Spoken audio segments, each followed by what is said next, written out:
The fog was a constant companion that year. It crept in from the Pacific, a cold gray shroud that swallowed the redwood-covered hills and muffled the sounds of Santa Cruz. It felt like the town itself was holding its breath, waiting for something terrible to happen again. We were already being called the murder capital of the world, a grim title for a place that was supposed to be about surf and youthful freedom.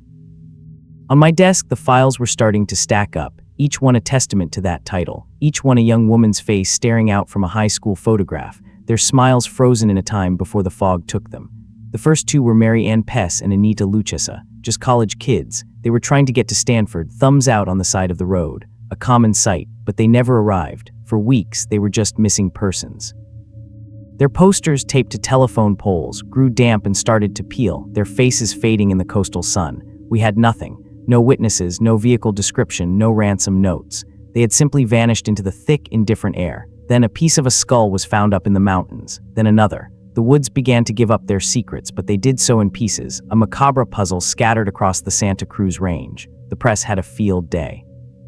The fear in the community was a palpable thing, a low hum of anxiety that ran beneath the surface of daily life.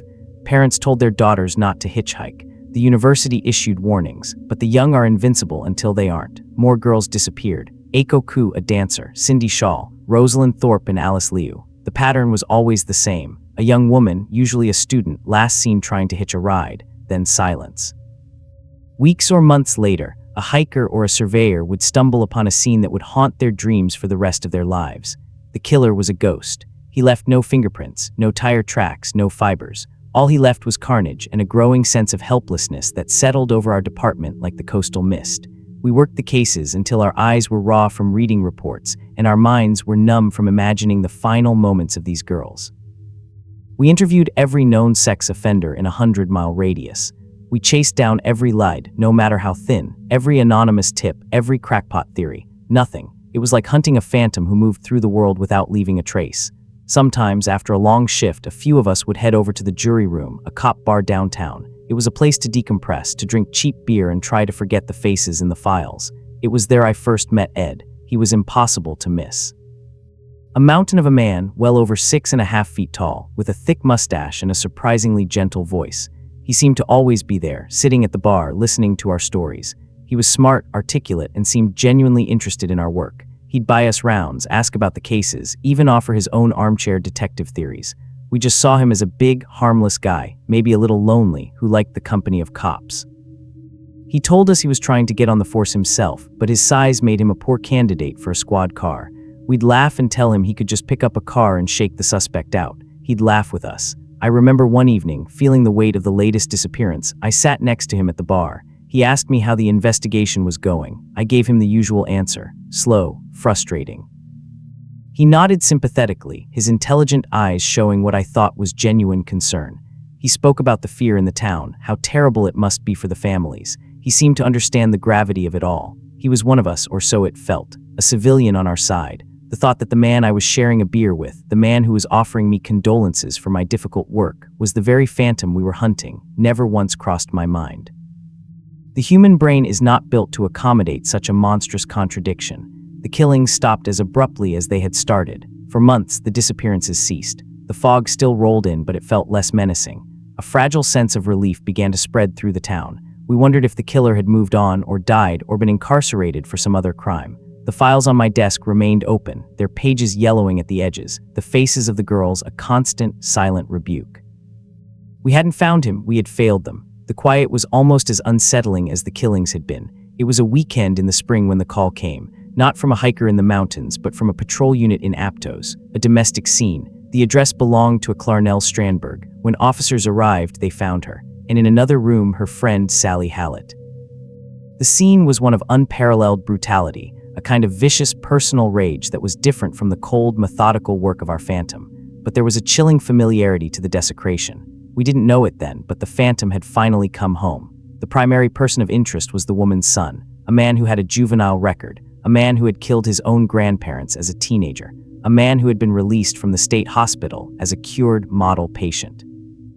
His name was Edmund Kemper, the big, friendly guy from the bar, but he was gone. He'd driven off in his mother's car. An all-points bulletin was issued. For a day we had a name and a face, but he was in the wind. The connection to the co-ed killings wasn't solid yet. It was a suspicion, a dark whisper in the back of my mind. The friendly giant who wanted to be a cop. The man who sat and listened to us talk about the search for a monster. The sheer audacity of it was breathtaking. Then the teletype message came through from Pueblo, Colorado. A man had called the Santa Cruz Police Department from a phone booth. He had confessed. He said he was tired of running. He gave them his name, Edmund Kemper. He told them he had killed his mother and her friend. And then the words that turned the blood in my veins to ice. He told them he was the one we had been looking for all along. He was the co-ed killer. The flight to Colorado was silent. I sat by the window, watching the neat squares of the American heartland pass below, my mind struggling to reconcile the two images of Ed Kemper, the affable giant at the bar and the demonic butcher he described himself as over the phone. When we walked into the station in Pueblo, he was sitting in an interview room, uncuffed, calmly drinking a coffee. He looked up and saw me. He smiled. It was not a menacing smile. It was a smile of recognition, almost of relief. He began to talk. And for hours he did not stop. He talked in a flat, dispassionate monotone, as if he were reciting a grocery list or giving directions. There was no remorse in his voice, only a detached pride in the meticulousness of his work. He was the narrator of his own horror story, and he spared no detail. He described picking up Mary Ann and Anita, driving them up into the hills. He recounted their conversations, the moment their trust turned to terror. He detailed with unnerving clinical precision what he did to them in the remote quiet of the forest.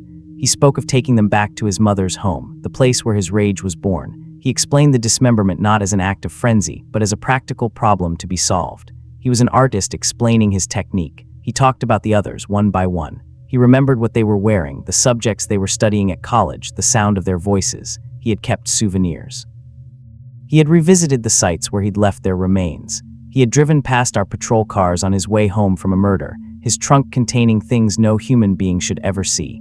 He explained how he'd fooled the psychiatrists who had declared him cured, how he had manipulated everyone around him. His high IQ, which we had mistaken for simple intelligence, was a tool, a weapon he used to build a perfect camouflage. He told us how he would listen to us at the bar, feeling a surge of power as we described our frustration, our lack of leads. He was a part of the investigation, an inside joke with an audience of one. The man offering theories about the killer was the killer himself. He had been playing a game with us, and he had won. The most chilling part was his reason. It all came back to his mother, a domineering, emasculating woman who he hated with a volcanic passion. Every girl he picked up, he said, eventually became her in his mind. The final act, the murder of his mother, was the grand finale he had been building toward his entire life. Once she was dead, the compulsion was gone. The entire horrific spree was just a prelude to a single act of matricide. When I killed her, he said, looking me straight in the eye, it was the end of the world for me. I sat there listening to the calm, steady voice of the man I had shared beers with, the man who had patted me on the back and wished me luck. I watched him describe unspeakable acts as if he were discussing the weather. There was no monster hiding behind a mask. The mask and the monster were one and the same. The friendly face was as real to him as the homicidal rage. When he was done talking, a profound silence filled the room. The long night of fear in Santa Cruz was over. We had our phantom. But there was no triumph in it, no sense of victory. There was only a hollow, sickening understanding. I looked at this giant, this intelligent, well-spoken man, and I saw a void, an abyss of human nature I never knew existed. Back in Santa Cruz, the fog eventually lifted. The town slowly healed, though the scars remained. The jury room is still there. I never went back. Sometimes, on a quiet night when the mist rolls in from the ocean, I think of him. I don't think of the killer in the cell. I think of the big, friendly man sitting at the end of the bar, smiling at the cops, a dark and terrible secret hiding in the shadow he cast, a shadow that had stretched over all of us and plunged our sunny little town into an endless night. We called them lovers' lanes, but they were really just pull-offs, little gravel shoulders carved into the side of the Colonial Parkway, scars on a ribbon of road that stitched the past to the present, connecting Jamestown, Williamsburg, and Yorktown. At night, though, history slept. The road belonged to us, the young and the restless, seeking a moment of privacy under the heavy canopy of Virginia pines and the distant, indifferent stars. The air that summer was always thick, a wet wool blanket you couldn't throw off. It clung to your skin, beaded on the windshield, and carried the scent of the York River, brine and damp earth. Sarah didn't like it. She said the darkness out here felt older, heavier than anywhere else. I told her she was just being dramatic. I was young. I thought I knew everything. We found a spot overlooking the water. It was a popular one. You could see the moonlight fracture on the slow-moving current. I killed the engine, and the world was suddenly reduced to the sound of crickets and the soft sigh of the river. The silence was absolute, the kind that makes you aware of your own heartbeat. We were in our own little world, the dashboard clock glowing a faint green, the windows fogged from the humidity and our own breath. That's when the fear started. Not a sudden jolt, but a slow, seeping cold. It began with the news reports we all tried to ignore. Whispers at school, grim-faced anchors on the evening news. Couples found in their cars, or not found at all. The stories were vague, inconsistent, which only made them worse. A knife here, a bullet there. One couple's car found abandoned, the driver's side door ajar as if they had just stepped out for a moment. They were never seen again. The parkway, once a place for quiet reflection, had become a hunting ground. Every couple who parked along that road played a silent game of chance. We told ourselves it wouldn't be us. It was always someone else, someone in a different county, on a different night. Lightning doesn't strike twice, we'd say, even as we heard about the second couple, then the third. The Parkway Phantom, some newspapers called him, a ghost who walked the historic byways. I remember looking at Sarah, her silhouette framed by the faint moonlight. She was tracing patterns on the condensed moisture of the passenger window. I felt a surge of protectiveness, the foolish kind a young man feels, as if his presence alone is a shield. I reached for the ignition, my hand hovering over the keys. "Maybe we should go," I said. My voice sounded thin in the quiet car. She looked at me, a small smile on her face. "Are you scared?" I wanted to say no. I wanted to be the brave one. But the stories were in my head, coiled like snakes. The images from the papers, grainy and black and white. A car half submerged in the reeds. A sheet covering something on a riverbank. Before I could answer, a pair of headlights swept across our rear window, painting the interior of the car in a brief, sterile white. They stopped a short distance behind us. My heart seized. It wasn't another couple looking for a spot. The lights were too high, too steady. A truck or a utility vehicle. They stayed on, pinning us in their glare. "It's probably just a park ranger," I said, the words a flimsy defense against the dread blooming in my chest. Telling us to move along. Sarah sat up straight, her hand finding mine. Her palm was cold. We waited. Seconds stretched into an eternity. The crickets went silent. The only sound was the low hum of the other vehicle's engine. Then a car door opened and closed, a solid final sound in the night. A figure detached itself from the glare of the headlights and began to walk toward us. It was a man, his shape a dark cutout against the blinding light. He walked with a steady, unhurried gait. He wore a wide-brimmed hat, the kind a ranger or a state trooper might wear. As he got closer, I could see a jacket, dark and official-looking. A flashlight beam jumped to life in his hand, a single, piercing eye that swept over our car before settling on my face through the driver's side window. I rolled the window down a few inches. The humid air rushed in. "Everything all right here, folks." His voice was calm, unremarkable. It was the voice of authority, the voice you're taught not to question. "Yes, officer." Just about to leave. I tried to keep my own voice steady. The flashlight beam moved from my face to Sarah's, then around the interior of the car. It was a slow, methodical inspection. I couldn't see his face, just the glint of the lens and the dark brim of his hat. "I'm going to have to ask you both to step out of the vehicle," he said. The tone was still neutral, but the request was not. Rangers usually just told you to leave. They didn't ask you to get out of the car. My blood ran cold. The stories, the warnings, my mind was screaming. This is it. This is how it happens. "Why?" I asked. My voice cracked. The flashlight beam found my eyes again, holding them. "Routine check. Just step out of the car, son." There was no choice. To refuse was to confirm suspicion, to invite trouble. To obey felt like walking to my own execution. My hand trembled as I reached for the door handle. Beside me, I could feel Sarah barely breathing. I gave her a look that I hoped was reassuring, but I knew it was a lie. We were both terrified. I opened my door and stepped out onto the gravel. The stones crunched under my shoes. The air was heavy still. The headlights from his vehicle were so bright I had to squint. He was a few feet away, the flashlight now pointed at the ground between us, creating a pale circle of light. I still couldn't see his face clearly. "You too, miss," he said, his voice directed at the car. Sarah's door opened slowly. She got out and stood beside me, her arm brushing against mine. She was shaking. He took a step closer. The flashlight beam came up, sweeping over me, then her. I saw something then. It wasn't a ranger's uniform. It was just a dark jacket, and the hat seemed wrong. There was no badge, no insignia that I could see. And in his other hand, the one not holding the light, he held something else. It was dark and metallic. For a moment, my brain refused to process it. It was just a shape. An object, then the faint moonlight caught the barrel, and the cold geometry of the gun became undeniable. My breath hitched. The entire world seemed to shrink to that small piece of metal in his hand.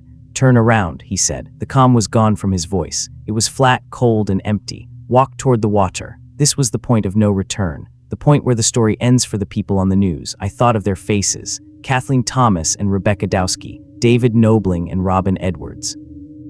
All of them young like us. All of them had stood at this exact precipice. We didn't move. We were frozen. I said, "Turn around." His voice was sharper this time. He raised the flashlight, blinding me again. It was Sarah who broke the spell. She lunged, not at him, but sideways, back toward the open door of our car. It was a desperate, instinctual act, a frantic bid for an escape that didn't exist. The man was caught off guard for a fraction of a second.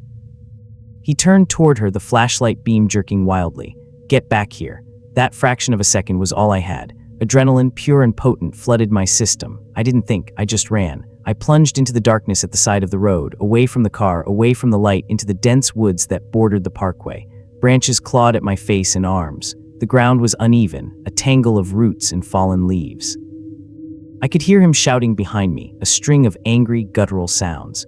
I heard Sarah scream my name, a sound that was cut off abruptly. That sound has been the soundtrack to my life ever since. I kept running, my lungs burning, my heart a frantic drum against my ribs. I didn't know where I was going, only that I had to get away from the road, away from that circle of light. I stumbled, fell, picked myself up, and ran again. The woods were a black maze. I could hear nothing but my own ragged breathing and the blood pounding in my ears. I didn't know if he was following. Every rustle of leaves was his footstep. Every shadow was his form. I ran until I couldn't run anymore. I collapsed at the base of a large oak tree, my body shaking uncontrollably. I huddled there in the dark, trying to be silent, trying to disappear. I waited for the sound of his approach, for the beam of his flashlight to cut through the trees, but there was nothing. Only the woods, which had once again fallen silent. I don't know how long I stayed there. It could have been minutes or hours. The night was a timeless, terrifying void. Eventually, the first hint of gray began to lighten the eastern sky. The birds began to sing, their calls sounding obscene in the aftermath of such horror. With the first light, I made my way back toward the road, moving like a ghost through the trees. I was covered in scratches, my clothes torn. When I reached the edge of the woods, I looked out at the pull-off. His vehicle was gone. My car was still there. The driver's side door hung open, a silent invitation. The passenger door was closed. There was no sign of Sarah. I stood there, paralyzed by a grief and a guilt so profound it felt like a physical weight pressing down on me, threatening to crush me. I had run. I had left her. I had saved myself and condemned her. The thought was a shard of ice in my soul. Eventually, a car came down the parkway, its headlights still on in the dawn light. I stumbled out onto the road, waving my arms like a madman. The car screeched to a halt. A middle-aged couple stared at me, their faces a mixture of fear and concern. The hours that followed were a blur of questions, of sterile rooms and faces I couldn't focus on. I told them everything. The headlights, the man with the flashlight and the gun, the command to walk toward the water, Sarah's scream, my escape. They looked at me with suspicion. It was understandable. The boyfriend is always the first suspect. The lone survivor's story is always full of holes. Why did you run? Why did you leave her? Why didn't you fight? I had no answers for them. I had only the raw animal instinct to survive, an instinct I would forever be ashamed of. They searched for her. They brought in dogs and volunteers. They combed the woods and dragged the river. They found nothing. She was gone. Vanished from the face of the earth on a dark Virginia road. My life was over. The person I was died that night in the woods. In his place was a hollow shell, haunted by a scream in the face of a man I never truly saw. A year later, it happened again. Another couple, Keith Call and Cassandra Haley, disappeared from the same parkway. Their car was found, keys in the ignition, just like the others, just like mine had been. They were never found, not for years. I followed the case obsessively, a spectator to a horror show in which I had once been a player. I read every article, watched every news report. The FBI got involved. They created a profile. A white male, intelligent, organized. Someone who could blend in, perhaps even impersonate a figure of authority. Someone who knew the parkway, its secluded spots, its rhythms. A phantom. They questioned me again and again. My description of the man was useless. He was of average height, average build. He wore a hat and a dark jacket. He could have been anyone. He was everyone I saw on the street in every passing car. Years have passed. The Colonial Parkway is quieter at night now. The pull-offs are still there, but fewer people use them. The stories have become local legends, ghost stories told to scare teenagers. But for me, it is not a story. It is the single defining moment of my existence. I live in a different state now, under a different name. I have tried to build a new life, but you can't build on a foundation of ash. I have never been in a serious relationship again. How could I? How could I promise to protect someone when I know, in the deepest part of my soul, that when true darkness comes, I will only save myself?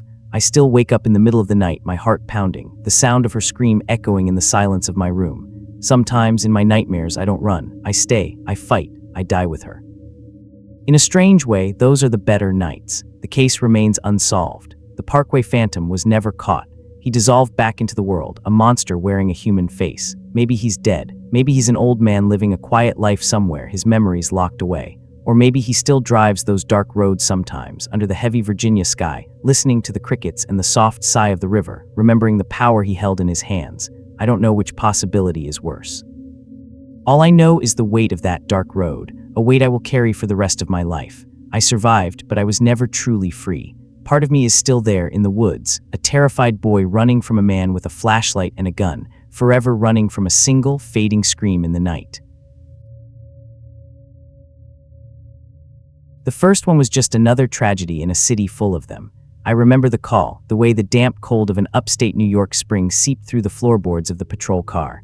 It was April, a month that promised renewal but often just delivered more gray skies and a persistent chill that clung to your bones. Her name was Carmen Colon. She was 10 years old, a child. They found her alongside a rural road in Churchville, miles from where she'd vanished in Rochester. I was a detective then, younger, with less gray in my hair and a belief that the world, for all its ugliness, still operated on a set of rules, that you could piece together the chaos and find a reason and answer. Carmen Colon's file was the first to teach me otherwise. The scene was quiet, unnervingly so. The usual circus of police cars and flashing lights seemed muted by the vast, empty fields around us. Her small body lay in the tall grass, a discarded doll. The details were grim, the kind you learn to compartmentalize if you want to keep doing this job. She'd been violated, then strangled. The ME's report was a document of detached brutality, a sterile list of indignities that screamed without making a sound. We worked the case hard. We interviewed family, friends, neighbors. We chased down every lied, every whisper. Her uncle became a person of interest for a while, but it led nowhere. The days turned into weeks, the weeks into months.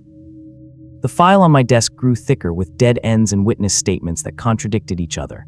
The city moved on. Another sad story, another grieving family. But for me, the case never closed. It sat there, a silent weight, the face of a 10-year-old girl staring up from a black and white photograph. The name Carmen Colon became a kind of mantra of failure I'd recite in the quiet hours of the night. 2 years passed, seasons changed. Other cases came and went, some solved, some not.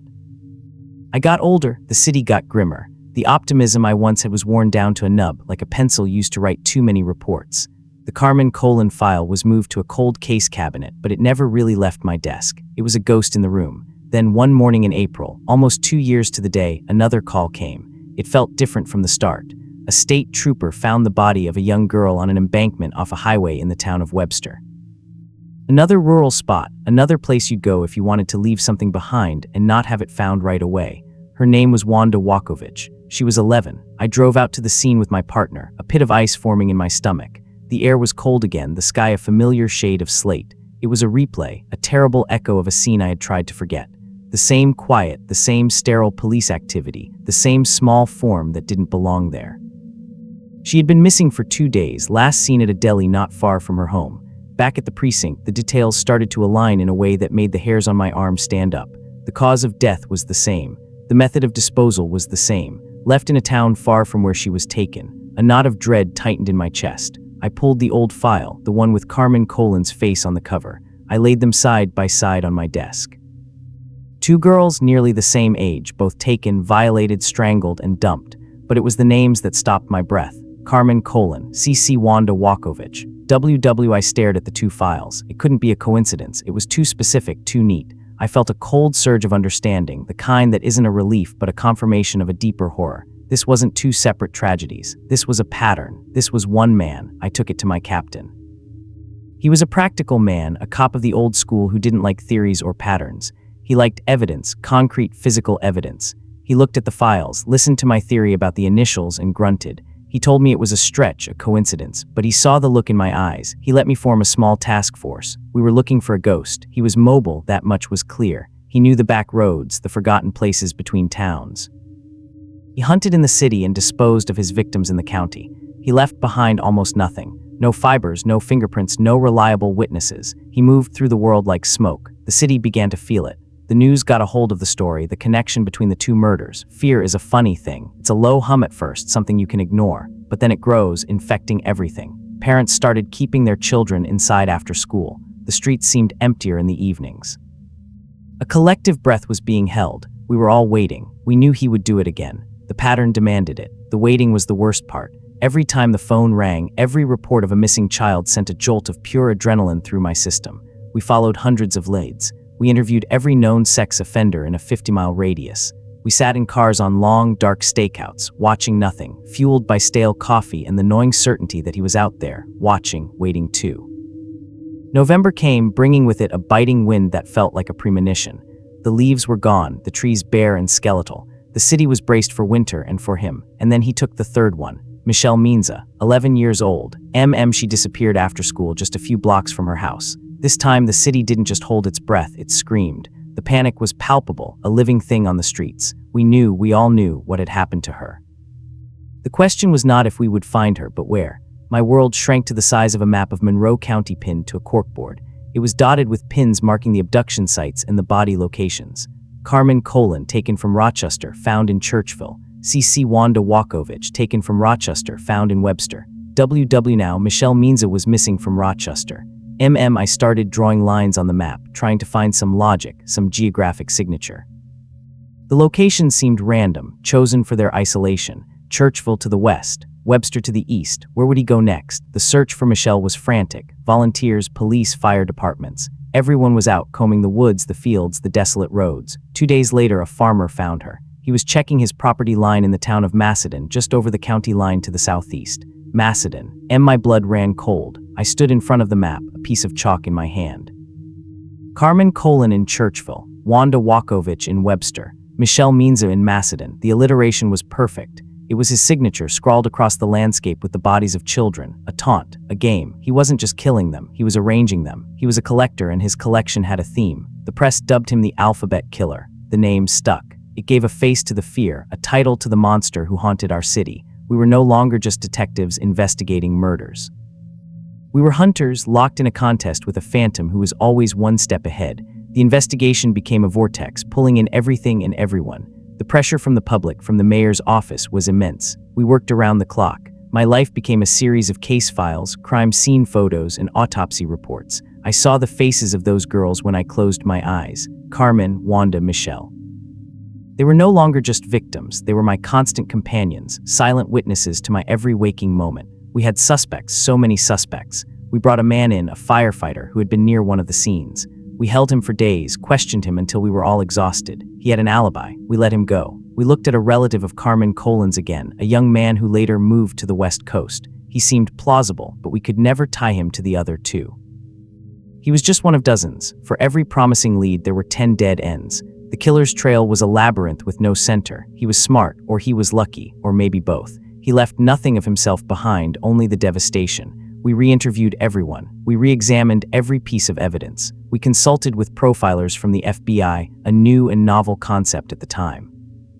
They gave us a sketch of a man, an intelligent, organized individual, likely charming, someone who could gain a child's trust, a monster hiding in plain sight. It described half the men in the city.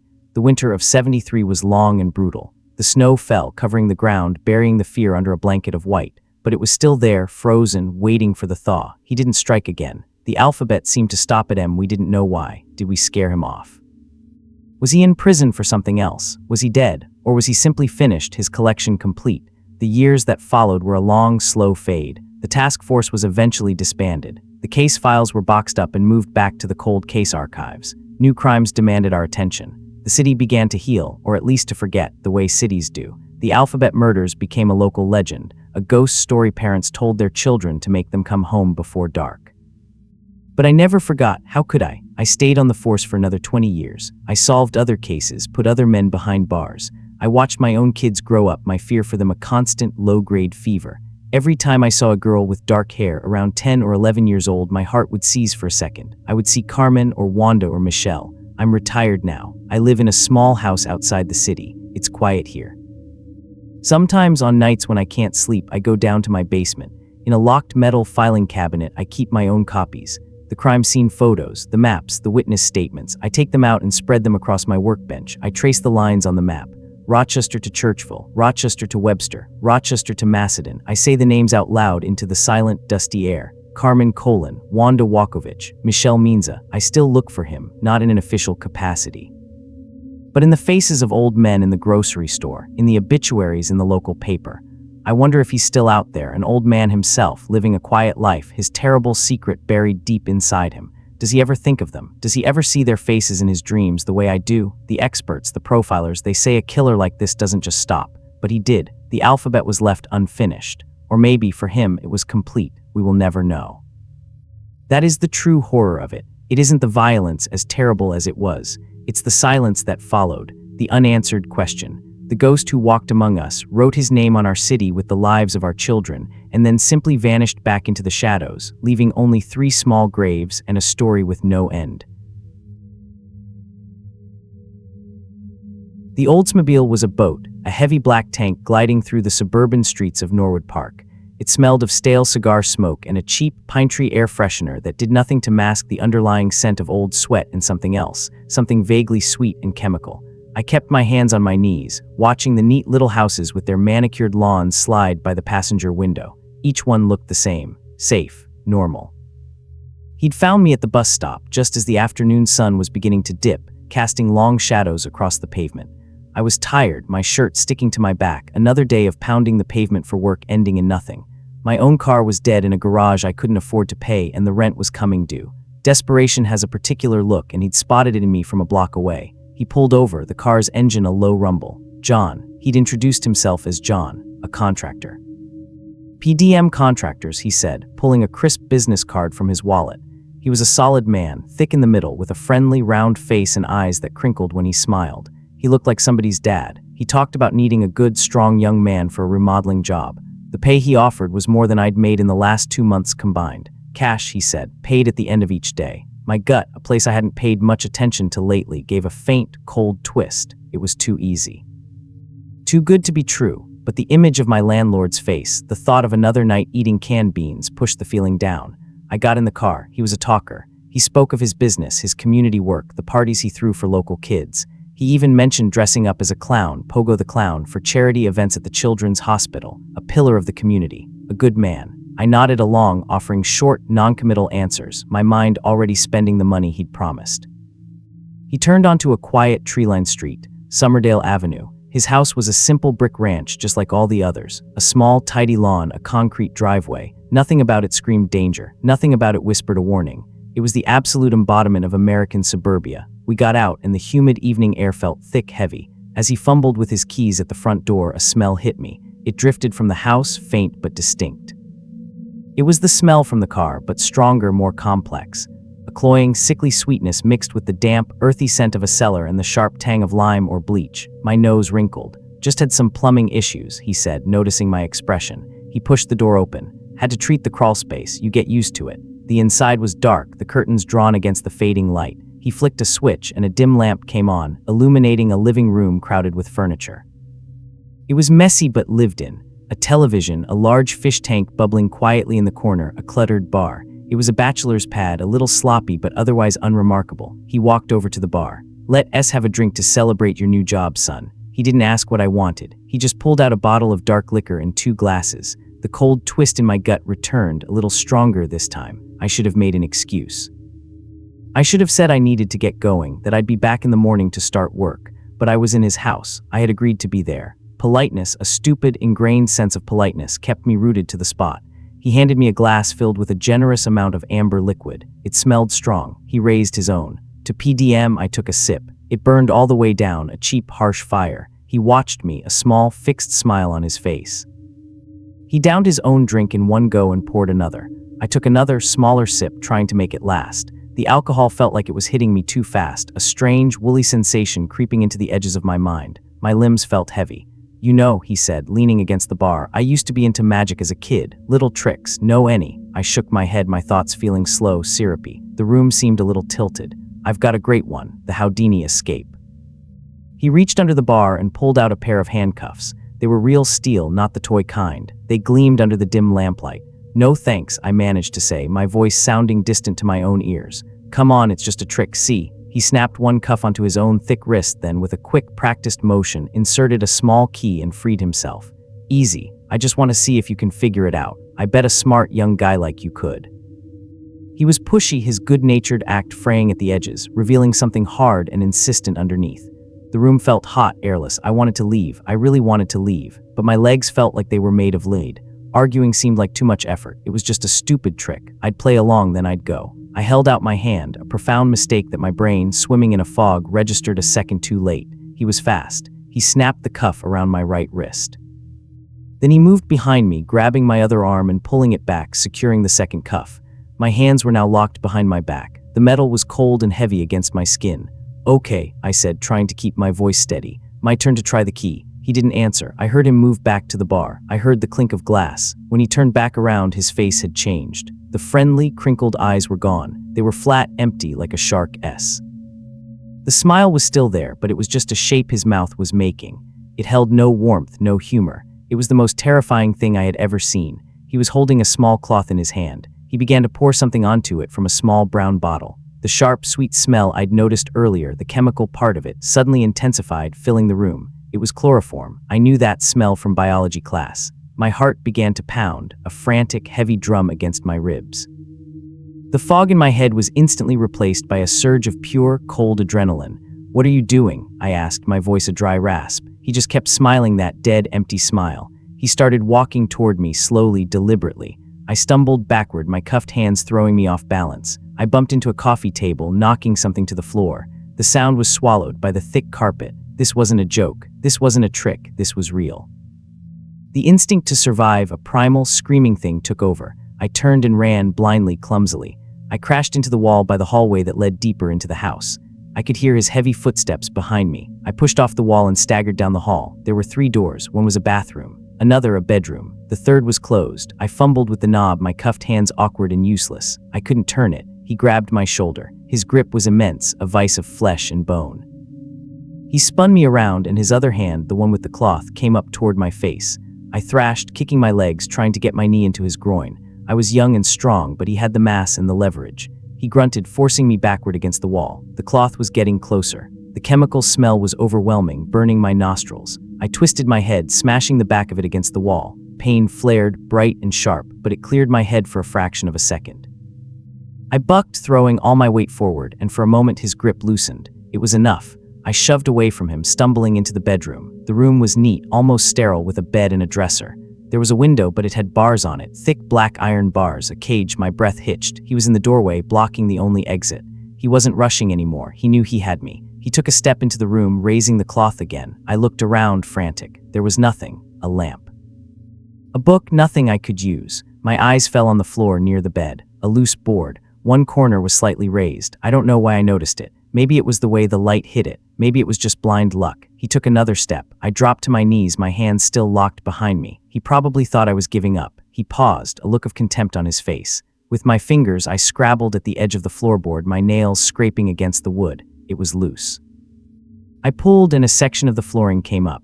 Beneath it was not a crawl space full of earth. It was a shallow hole, maybe a foot deep, and it was full of things. A wallet, a driver's license with a young, smiling face on it, a set of keys, a watch with a cracked face, and something else. A length of rope, a thin nylon rope tied into a crude garrote with 2 small wooden handles. The sight of it, the quiet collection of some other boy's last moments, broke through my fear. It wasn't just my life I was fighting for. I was fighting against becoming another set of trinkets in a hole under the floor. He lunged. I rolled sideways, the contents of the hole spilling onto the floor. I kicked out with both feet, catching him in the shins. He swore, a low, guttural sound, and stumbled. I scrambled to my feet. He was between me and the door. There was no way out, but he was looking down at the spilled items, his face contorted in a mask of fury. That second of distraction was all I had. I didn't run for the door. I ran at him. I lowered my head and charged, putting all of my weight, all of my terror into it. My head connected with his soft belly. The air rushed out of him in a great whoosh. He was a solid man, but the surprise of the attack sent him staggering backward. He tripped over his own feet and went down, his head hitting the doorframe with a dull, heavy sound. He lay on the floor, moaning, dazed. I didn't wait to see if he was getting up. I scrambled over him and out into the hallway, then into the living room. The front door, it seemed a mile away. My legs were pumping, my lungs burning. The drug in my system was still there, making the world swim, but the adrenaline was winning. I reached the door and grabbed the knob. It didn't turn. Locked. A deadbolt. Panic, cold and sharp, seized me. I rattled the knob, pulling on it with all my strength. It was useless. I could hear him stirring in the hallway, cursing. I looked for the key. Not there. My eyes darted around the room. The bar, the television, the fish tank. The living room window was a large plate of glass. It didn't have bars. I didn't think, I just acted. I turned and ran straight at it. I closed my eyes a moment before impact. The crash was a concussion of noise and pain. Glass shattered, exploding outward. I landed in the bushes outside, the sharp edges of the broken window tearing at my clothes and my skin. I felt a searing pain in my shoulder and my side. I didn't care. I was out. I pushed myself up, thorns and broken glass digging into my hands. I could hear him shouting from inside the house now. I half crawled, half ran across the perfect manicured lawn. I reached the sidewalk and just ran. I ran without looking back. The suburban street was silent, bathed in the orange glow of the streetlights. Every house was dark. Every window was a blind eye. I was a ghost running through a sleeping world. I was screaming, but I don't think any sound was coming out. My lungs were on fire. My side was a sheet of agony. The handcuffs bit into my wrists, raw and bleeding. I kept running, fueled by the image of that dead smile and the things I had seen under his floor. I ran until the neat houses gave way to the brighter lights of a main road. I saw the pulsing blue and red lights of a police car parked outside a donut shop. I stumbled toward it, my legs finally giving out. I fell to my knees on the pavement just as two officers were coming out, holding coffee cups. They saw me, a bloody, disheveled kid with his hands cuffed behind his back, babbling about a man, a house, a magic trick.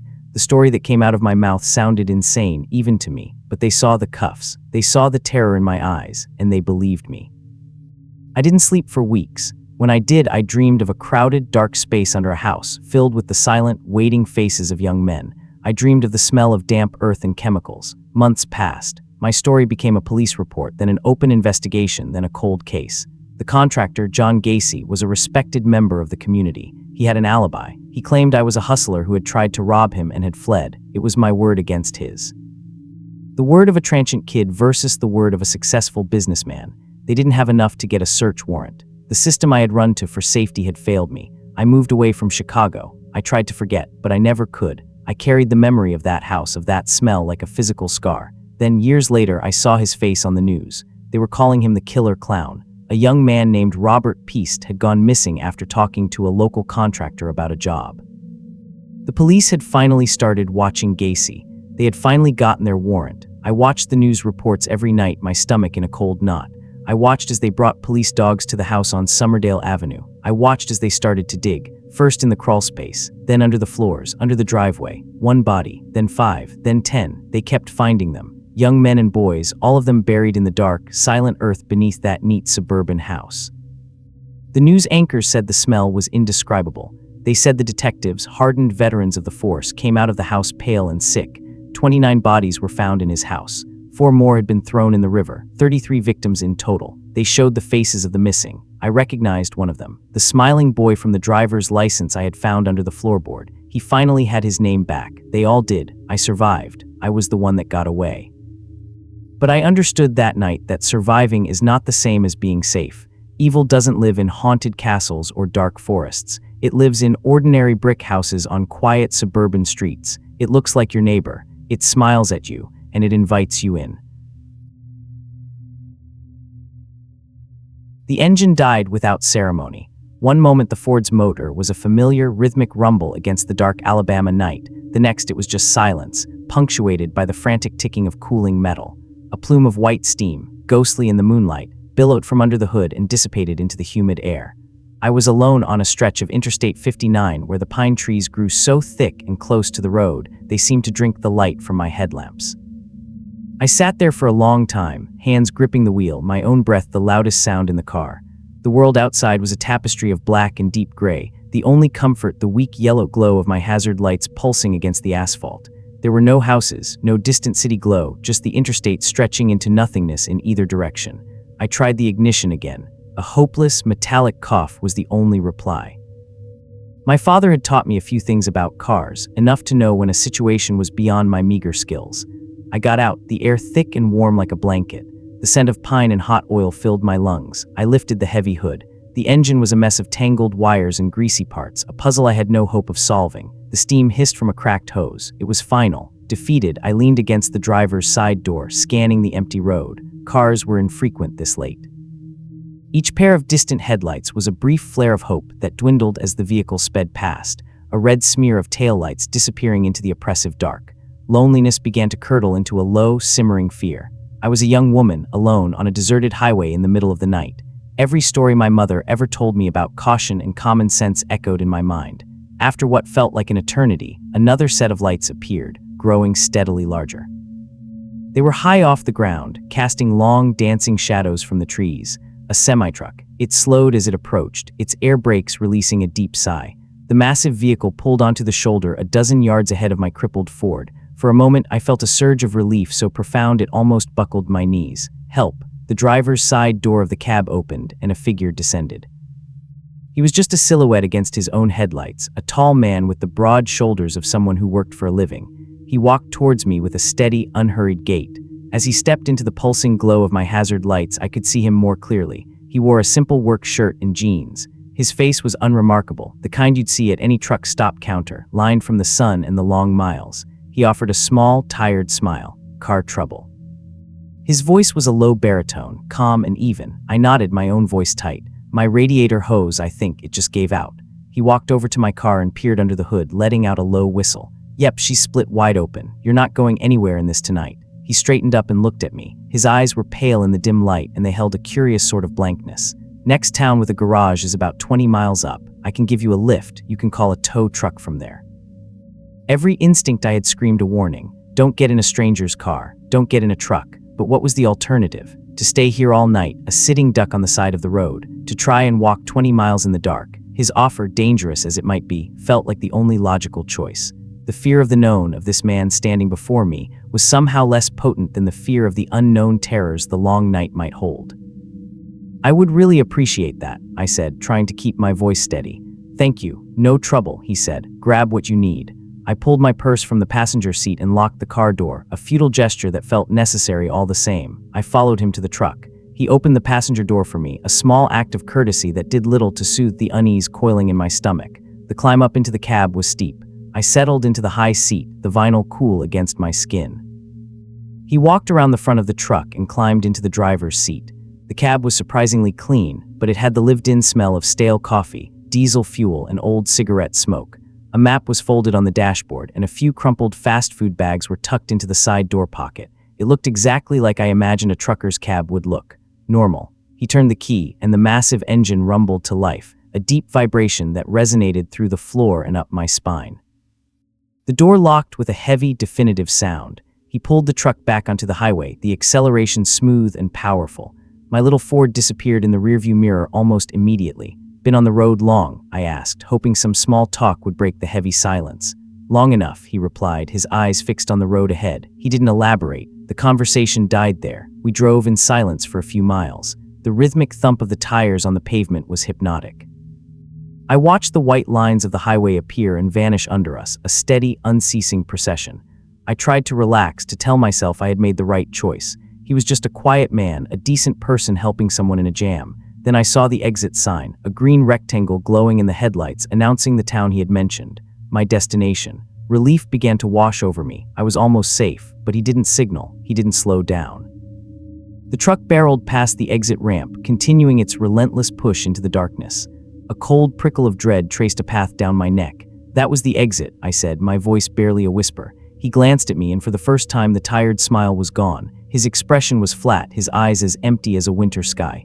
I know a better spot, he said. Quieter. That one word, quieter, landed in my gut like a stone.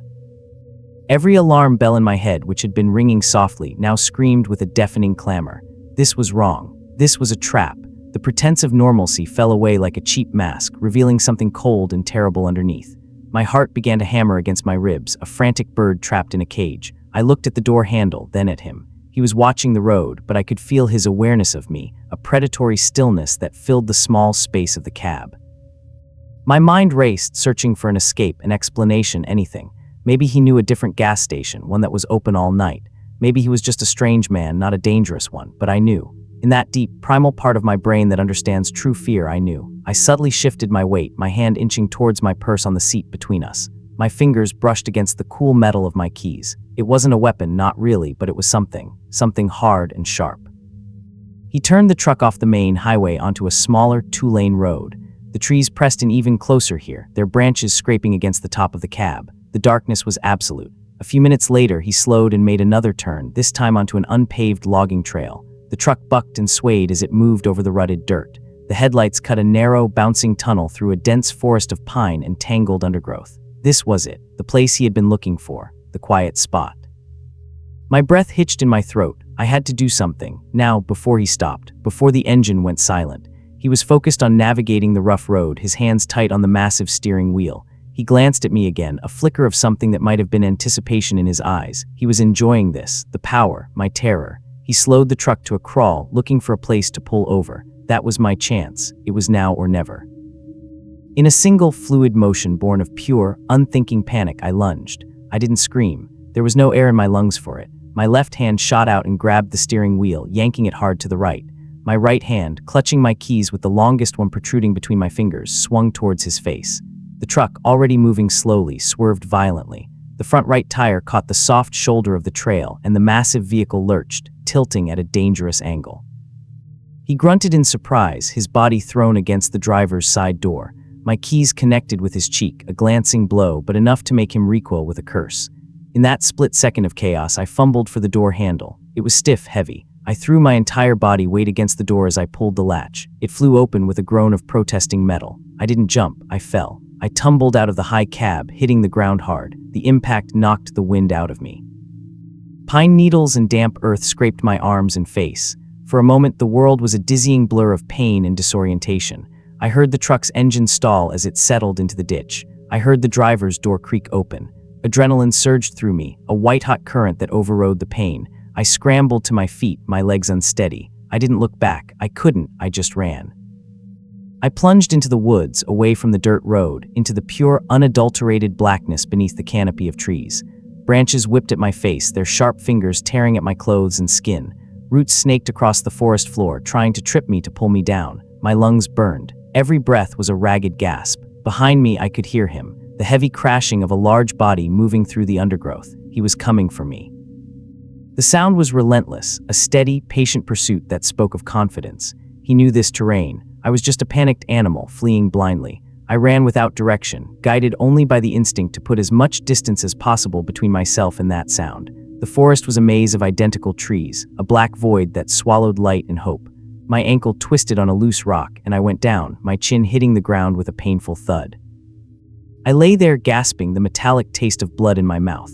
The crashing sound was closer now. I could hear his labored breathing. I crawled on my hands and knees, dragging my protesting body behind a thicket of ferns and a fallen log. I curled myself into the smallest possible ball, pulling damp leaves over my body, trying to melt into the forest floor. I held my breath, pressing my face into the dirt, praying to a God I wasn't sure I believed in, praying to be invisible, praying for silence. The footsteps grew louder, closer. A heavy tread that snapped twigs and crushed leaves. He was methodical, he was searching.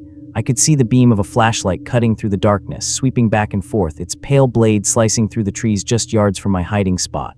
I squeezed my eyes shut, my entire body trembling uncontrollably. This is how it ends, I thought. He's going to find me. The beam passed over me, lingered for a heart-stopping second, and then moved on. He was so close I could smell the faint, sour scent of his sweat. I remained perfectly still, every muscle screaming in protest. I could hear him muttering to himself, low and angry. He circled the area for what felt like an eternity, his flashlight beam a constant, probing threat. Then slowly, the sounds of his search began to recede. He was moving back towards the road, his footsteps growing fainter until they were gone, replaced by the natural, indifferent sounds of the nocturnal forest. A long time later, I heard the roar of the truck's engine as he managed to get it out of the ditch. The sound grew fainter and fainter until it too was swallowed by the immense silence, but I didn't move. I lay there, shivering in the warm air for hours. I waited for the sun. I was terrified that he was playing a trick, that he was out there, waiting in the darkness for me to reveal myself. Every snap of a twig, every rustle of leaves was his return. The fear was a physical thing, a cold weight in my chest that made it hard to breathe.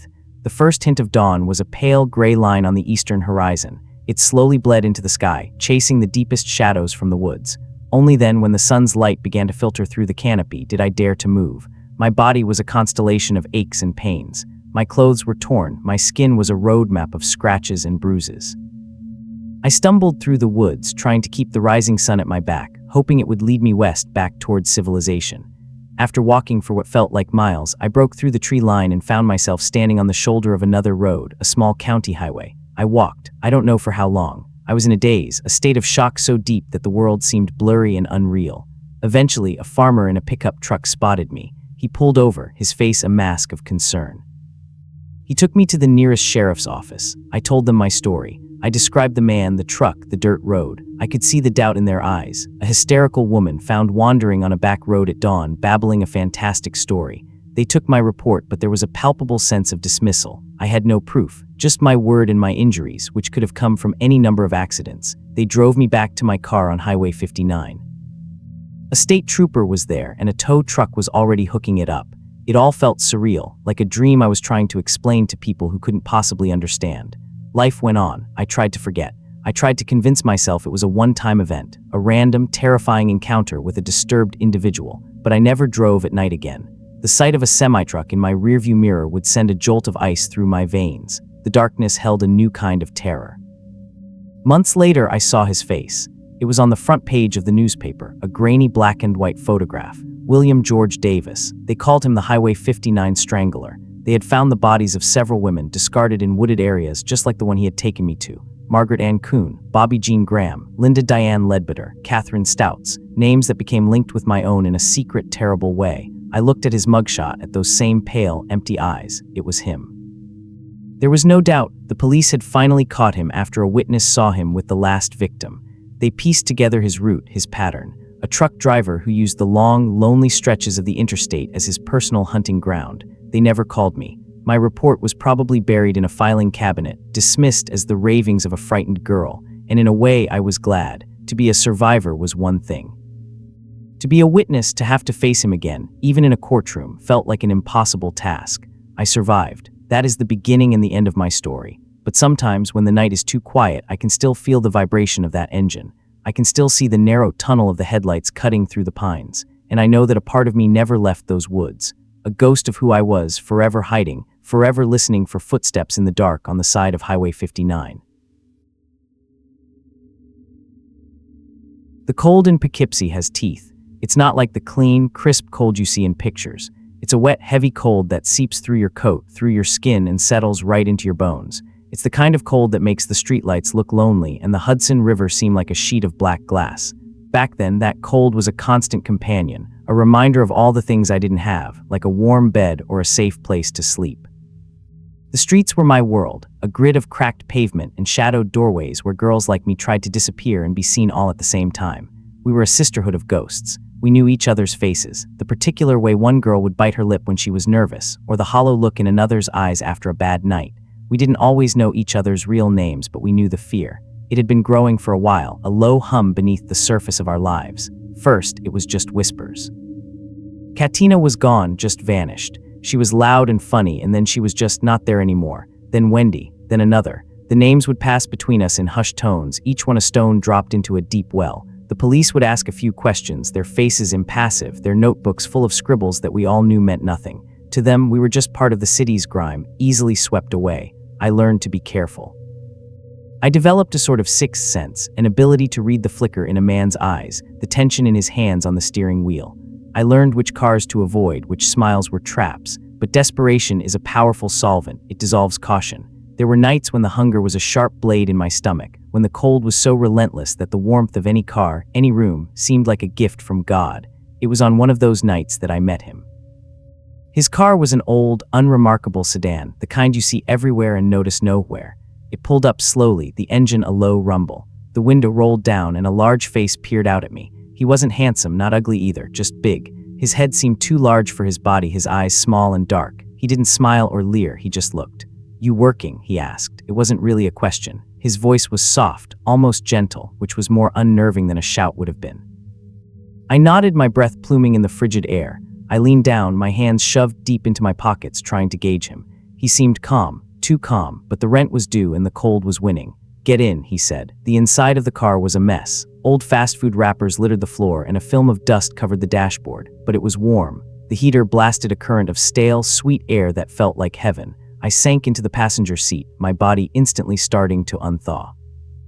He didn't say much as he drove. I asked where we were going. He just grunted something about his place being nearby. It was quiet, private. I tried to make small talk, to fill the silence that felt heavy and thick, but he answered in short, clipped sentences. My internal alarm, usually so sharp, was muffled by exhaustion and relief. We drove through familiar streets that looked different from the inside of his car, warped by the dirty glass and the encroaching darkness. He turned onto Fulton Avenue, a street I knew but hadn't paid much mind to. He pulled into the driveway of a small, dilapidated house. It was a 2-story box, paint peeling from the siding like sunburnt skin. The lawn was a tangle of weeds, and the windows were dark, vacant eyes. A feeling of unease, cold and sharp, finally pierced through my fatigue. This place felt wrong. It felt sick. "Here we are," he said, his voice unchanged. He got out and walked around to my side, but I had already opened the door. I stood on the cracked driveway, looking at the house. Every instinct I had honed on the streets was now screaming at me to run, but he was standing right there, a mountain of a man between me and the street, and I had already agreed. To turn back now could be worse than going inside. I've seen what happens when men like this get angry. I followed him to the front door. He fumbled with the keys for a moment before the lock turned. The sound of the bolt sliding back was heavy, final. Then he pushed the door open and the smell hit me. It was an unholy trinity of scents: old garbage, human sweat, and something else. Something thick and cloying and sweet. A smell of decay. Not the simple decay of rotten food, but something deeper, more organic. Like a butcher shop that had been closed for a week in the middle of summer. He seemed oblivious to it, or maybe he was just used to it. He flicked a switch, and a single bare bulb overhead cast a weak yellow light over the living room. The house was a catastrophe. Piles of junk, clothes, magazines, and trash covered every surface. There were narrow paths cleared through the debris, like deer trails in a forest of filth. It looked like no one had ever thrown anything away. The air was thick, hard to breathe. I could feel it coating the back of my throat. I tried to breathe through my mouth, but the taste was even worse than the smell. He motioned for me to follow him, his large body moving with a strange, shuffling grace through the maze of his own making. He led me towards the back of the house, into a kitchen that was even worse.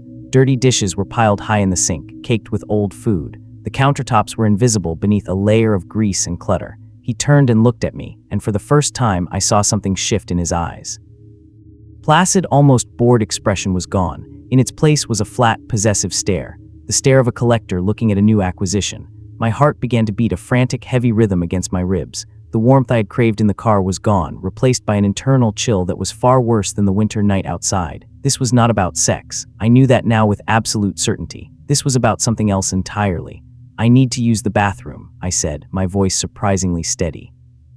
It was the oldest trick in the book, but it was all I had. A bathroom might have a window, another door, an escape. He stared at me for a long moment, his head tilted slightly. "Upstairs," he said, his soft voice a contradiction to the menace that now rolled off him in waves. "First door on the left." He didn't follow me, which I found both relieving and terrifying. I turned and navigated my way back through the living room, my feet catching on unseen objects. My mind was racing. I wasn't going to the bathroom. I was going to the front door. It was my only chance. I moved as quietly as I could, my ears straining for any sound from the kitchen. My hand was on the doorknob. I turned it slowly, praying it wouldn't make a sound. It was locked. My blood ran cold. He had locked it behind us. Of course he had. The finality of that sound I'd heard earlier came crashing back. I was trapped. Panic, raw and electric, surged through me. I fought it down. Panicking would get me killed. I had to think. The window. The living room window was large, but it was dark outside and it faced the street. Breaking it would make too much noise. He would be on me before I was halfway through. I had to go upstairs. It was a risk. Moving deeper into the house felt like swimming into the jaws of a shark, but it was what he had told me to do. It was my only option to buy time, to find another way out. The stairs creaked under my weight, each step an announcement of my position. The air grew thicker as I ascended, the smell of rot more concentrated. It seemed to be seeping from the very walls. At the top of the stairs was a small landing and a few closed doors. The first door on the left, he had said, the bathroom. I ignored it and tried the door next to it. It was a bedroom, just as cluttered as downstairs. The window was small and high up, no escape there. Then I heard him, a heavy tread on the stairs. He was coming. There was one other door at the end of the hall. It was slightly ajar. Without thinking, I slipped inside and gently pulled it closed, leaving only a sliver of a crack to see through. I held my breath, my body pressed against the cold wall. The room was an attic space, unfinished and dark. The smell in here was overwhelming. It was the source. It was suffocating. I put my hand over my nose and mouth, fighting the urge to gag. Through the crack in the door, I saw his massive shape reach the top of the stairs. He stopped and stood there for a moment, listening. The house was silent except for the frantic drumming of my own heart. He walked to the bathroom door and pushed it open. He peered inside, then pulled back out. He knew I wasn't in there. He turned his head slowly, his gaze sweeping across the hallway. His eyes passed over the attic door where I was hiding. For a horrible, endless second, I was sure he saw me, that he could smell my fear. But then he turned and walked into the other bedroom, the one I had just checked. This was my chance. I didn't wait. I didn't think. My body moved on pure survival instinct. I slipped out of the attic, flew down the stairs, ignoring the noise I was making. I heard a shout from upstairs, a sound of surprise and anger. In the living room, I didn't even try the front door again. I went straight for the large window. I grabbed a heavy-looking lamp from a side table, a grotesque thing made of brass and stained glass. With all the strength I had, I swung it. The window exploded outwards in a shower of glass. The sound was deafening in the quiet house. I didn't wait to see if he was behind me. I scrambled through the broken frame, cutting my hands and my leg on the jagged edges. The cold night air was a shock to my lungs, but it was clean. It was the most beautiful thing I had ever felt. I hit the frozen ground and stumbled to my feet. I ran harder than I had ever run in my life. I didn't look back. I just ran, my bare hands bleeding, my lungs burning. The image of that filthy, foul-smelling house seared into my brain. I ran until the houses blurred and the sound of my own ragged breaths filled the world. I didn't stop until the blue and red lights of a passing patrol car flashed in the distance, a beacon in the suffocating darkness. I never told the police the full story. I told them a client had attacked me and I'd had to break a window to get away. I gave them a fake name and a vague description. Who would have believed me? A junkie prostitute rambling about a dirty house and a bad smell. They would have written me off as hysterical. I knew it, so I kept the truth locked away, a poison I had to live with. Life went on. The seasons changed. More girls disappeared. Each time I heard a new name, a cold dread would wash over me. I saw his face in crowds, his car on every corner. The smell of that house haunted my dreams. I would wake up in a cold sweat, gagging on a phantom stench. I knew he was still out there. I knew that house on Fulton Avenue was still standing, holding its secrets. Then one day it was all over the news. A young woman had gone to the police. She had told them a story about a man named Kendall Francois. She said he had attacked her, that she had barely escaped from his house at 99 Fulton Avenue. Unlike me, she had been brave enough. Unlike me, she had made them listen.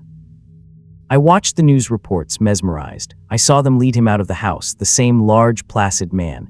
His face was a blank mask, and then the reporters started talking about what they found inside. They described the clutter, the filth. They described the smell, and then they described the bodies. They found them in the attic. They found them in the basement. They found them hidden under the piles of junk. 8 women, 8 names: Katina, Wendy. The other girls I had known, the ghosts who had walked the same cold streets as me, they had all ended up in that house. Their final resting place had been that squalid, stinking tomb. I realized then what I had been hiding from in that attic. The source of that smell wasn't just garbage, it was death. I had been standing inches away from the bodies of my friends, separated only by a thin wooden door. I had walked through a graveyard and hadn't even known it. The knowledge settled in me, a block of ice that would never melt. I was the one who got away. I was the one who ran, a ghost who had somehow found her way back to the world of the living, forever haunted by the ones who had not. Claremont was supposed to be safe. It was a place of manicured lawns and bright shop windows, a suburb where the biggest worry was finding parking on a Saturday. In the summer of '96, the heat would bake the pavement all day and then linger in the air long after the sun went down, a thick, humid blanket that made the nights feel alive. For us, girls on the cusp of womanhood, those nights were everything. We'd spend hours getting ready, the scent of hairspray and cheap perfume filling our bedrooms, the thrum of music already in our blood. The destination was always the same, the strip of bars and clubs along Bayview Terrace, a beacon of neon and possibility. The Continental Hotel, Club Bayview. They were our church, our stage, our escape. We moved in a pack, a shimmering, laughing entity fueled by youth and a profound, almost reckless belief in our own invincibility. Nothing bad could happen here. This was our world. Then Sarah Spears vanished. The news trickled out at first, a murmur that grew into a worried hum. A girl, just 18, had called for a taxi from a payphone after leaving Club Bayview. And then nothing. She was gone. Her face, a smiling school portrait, started appearing on posters taped to telephone poles and in shop windows. Her eyes looked out at us from the grainy newsprint, a silent question. We'd walk past them, our laughter catching in our throats. We started talking about her, our voices low. It was a tragedy, of course, a terrible, random thing, but it was distant. It happened to someone else. It wouldn't happen to us. We just needed to be more careful. The rules changed. No one walks home alone. Always tell someone where you are going. We'd leave the clubs in a tight knot, our arms linked, our eyes scanning the dark street for the familiar headlights of a taxi. The shadows between the streetlights seemed to stretch, to deepen. The casual friendliness of a stranger now carried a faint, metallic taste of suspicion. The night, once our playground, was beginning to show its teeth. A few months later, it was Jane Rimmer. This time, the shock was a physical blow. She was 23, last seen outside the Continental, one of our spots. She had been with friends, they had separated for a moment, and in that sliver of time, the night had swallowed her whole. The illusion of safety shattered completely. This wasn't random. This was a pattern. There was a predator hunting in our world, walking the same streets, maybe even standing in the same crowded bars, watching. Fear became a constant companion. It was in the way mothers held their daughters a little tighter. It was in the frantic phone calls if you were 5 minutes late. It was in the deadbolt you checked 3 times before going to sleep. The posters with Sarah's face were now joined by posters with Jane's. 2 smiling girls, frozen in time, their images fading under the relentless Perth sun. We still went out. To stop would be to let him win, we told ourselves. But the joy was gone, replaced by a tense hypervigilance. Every man alone in a car was a potential threat. Every offer of a ride was a death sentence. We saw him everywhere and nowhere. He was a ghost, a nightmare that had walked out of the dark and into our lives. The police set up a special task force, Macro. The name was whispered with a kind of desperate hope. They were looking, they would find him. But the nights kept coming, and the streets of Claremont remained his hunting ground. My own turn came on a night that started like any other. The air was warm, thick with the scent of jasmine and exhaust fumes. Music poured from the open doors of the Continental, a rhythmic pulse that vibrated through the soles of my shoes. I was with my friends, Amy and Lisa. We had a few drinks, enough to soften the edges of the world and quiet the nagging fear in the back of my mind. For a few hours, we were just girls dancing, forgetting the faces on the posters.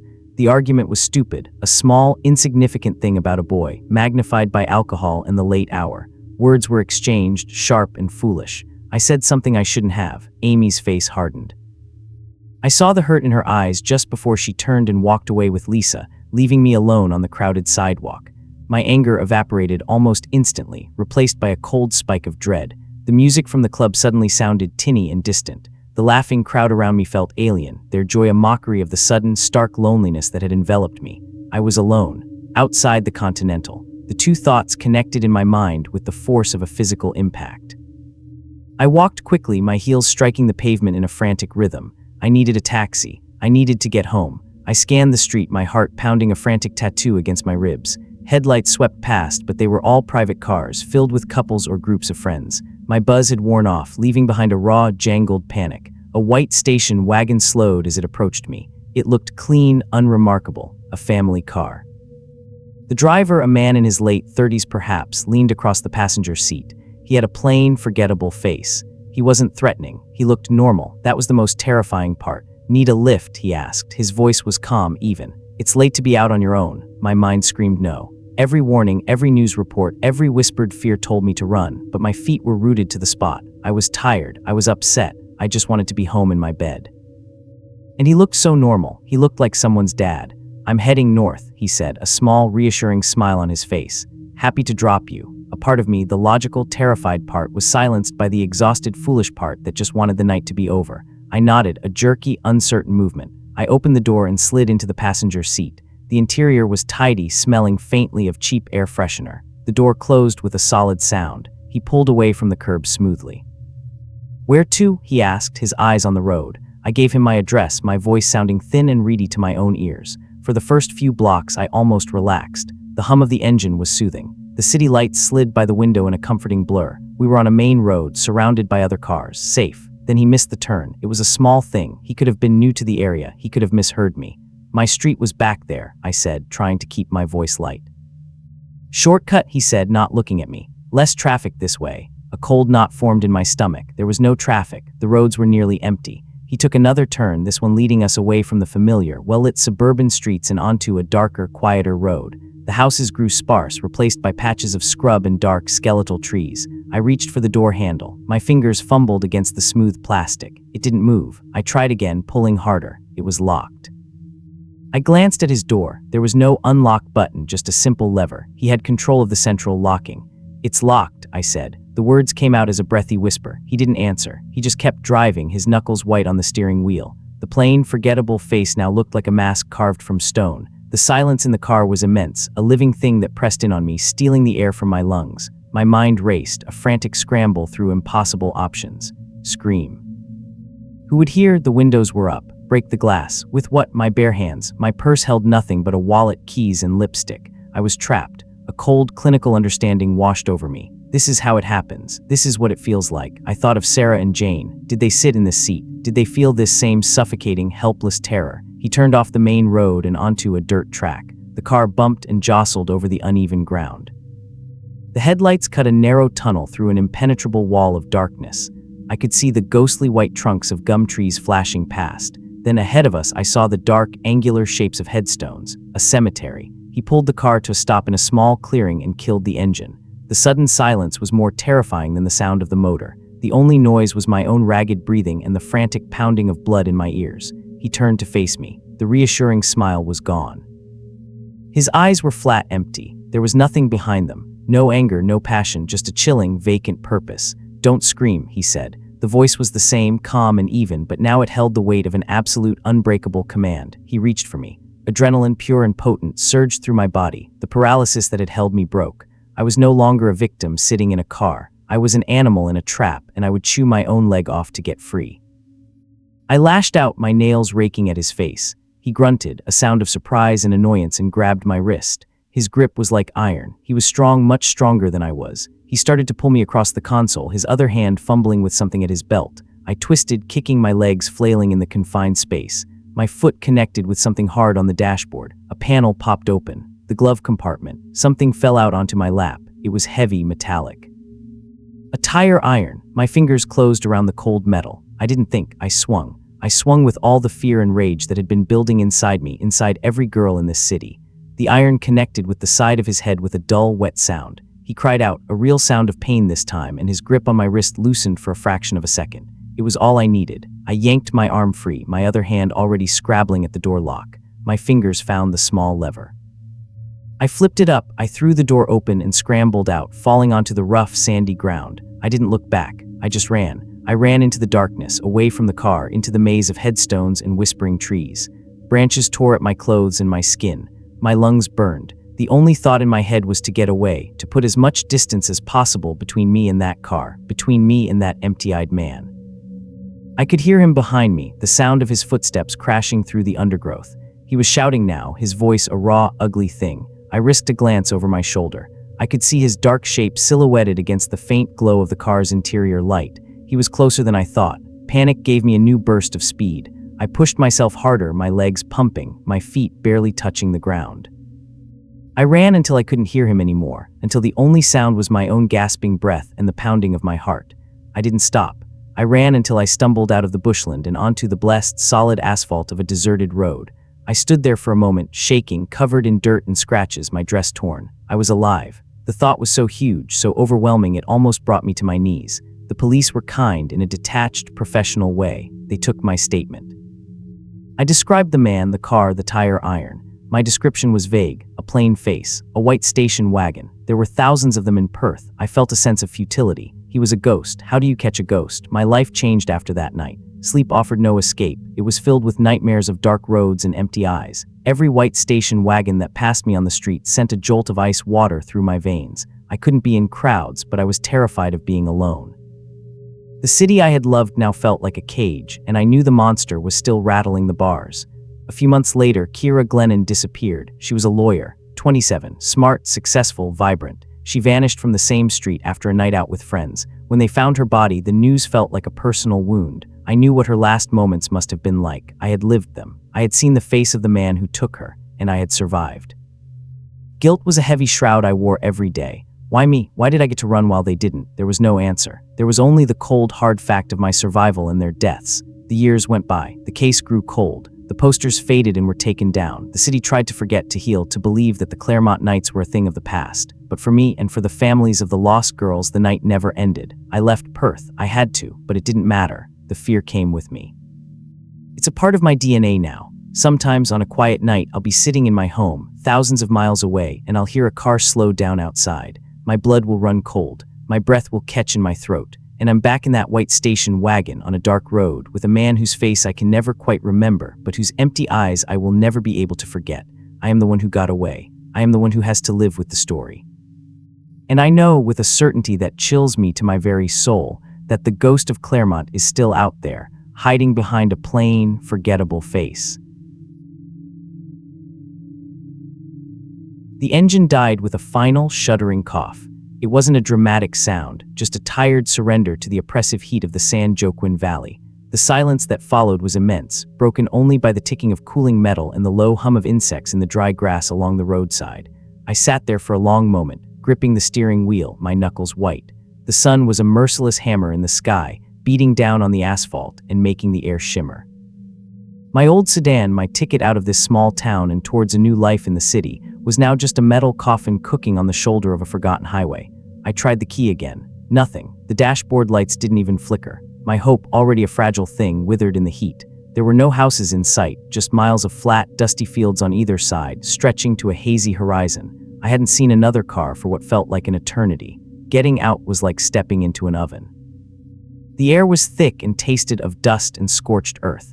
I popped the hood, more out of a sense of obligation than any real expertise, and stared at the greasy, silent engine. It was a language I didn't speak. Defeated, I leaned against the hot metal of the door and scanned the empty road. This was it. This was the kind of situation you read about, the preamble to a cautionary tale. A lone woman, a broken-down car, the middle of nowhere.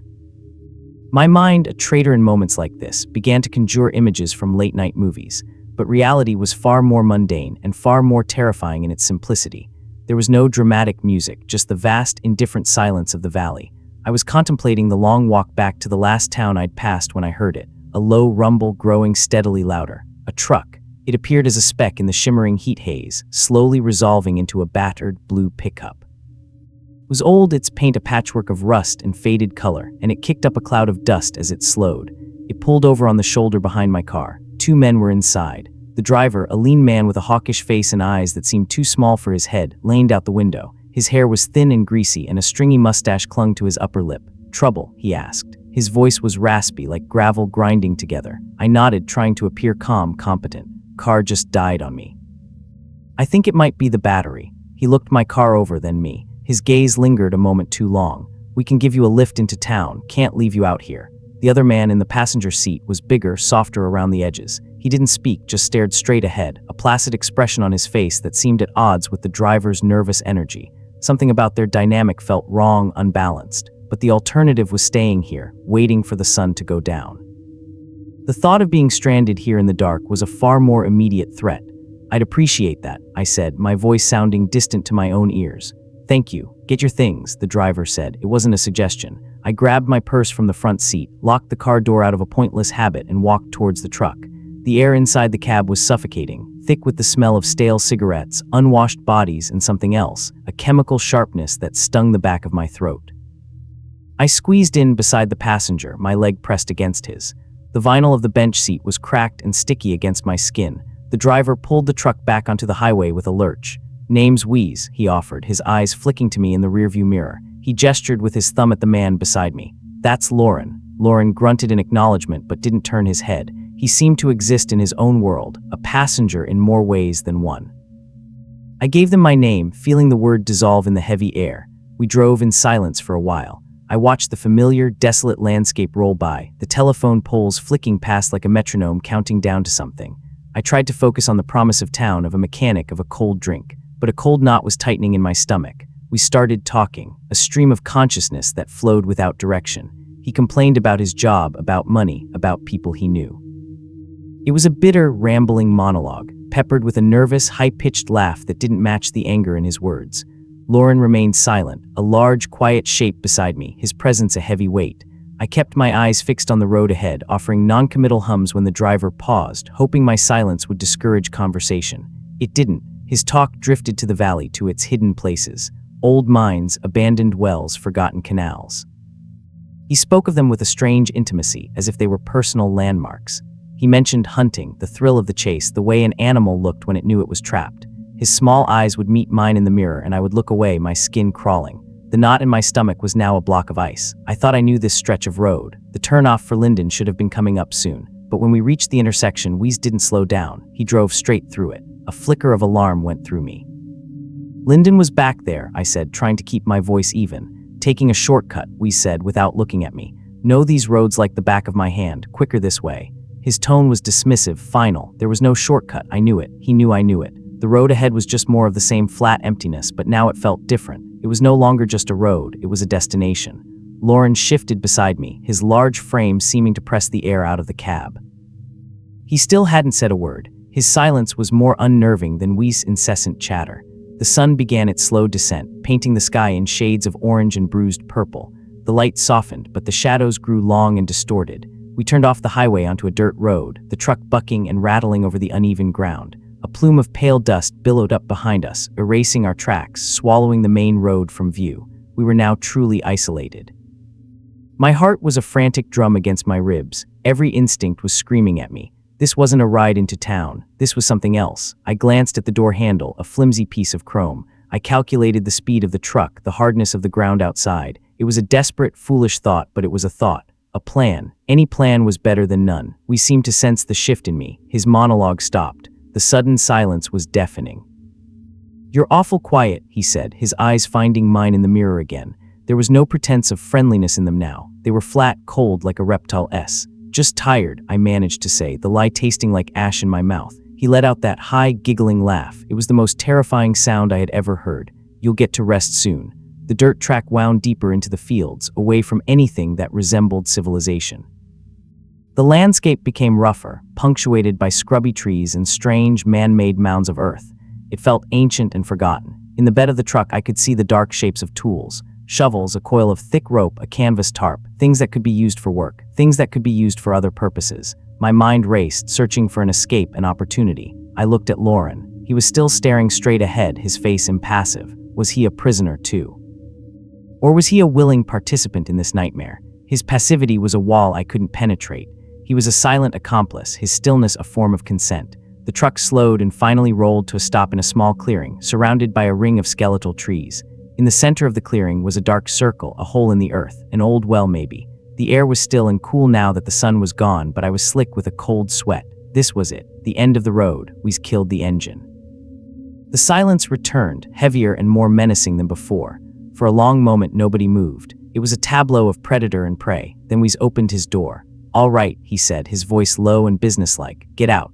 He walked around the front of the truck and I could see the cold tension in his body. He was high on something, on the moment itself. His movements were jerky, impatient. He went to the truck bed and began to move the tools around, the metal making dull reports in the quiet air.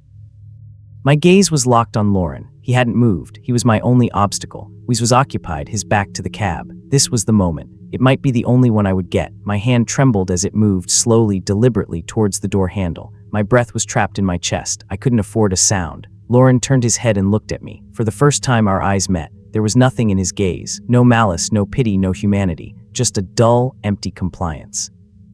He knew what was happening. He knew what was about to happen, and he was going to let it. That blankness, that utter lack of empathy was the final confirmation. There would be no help from him. In that split second of eye contact, I knew I had to move. I didn't think, I acted. My fingers closed around the handle. I pulled. The latch made a sound, a small mechanical click that seemed to echo in the vast silence. Weez's head snapped up. His eyes, wide and furious, locked onto me through the back window.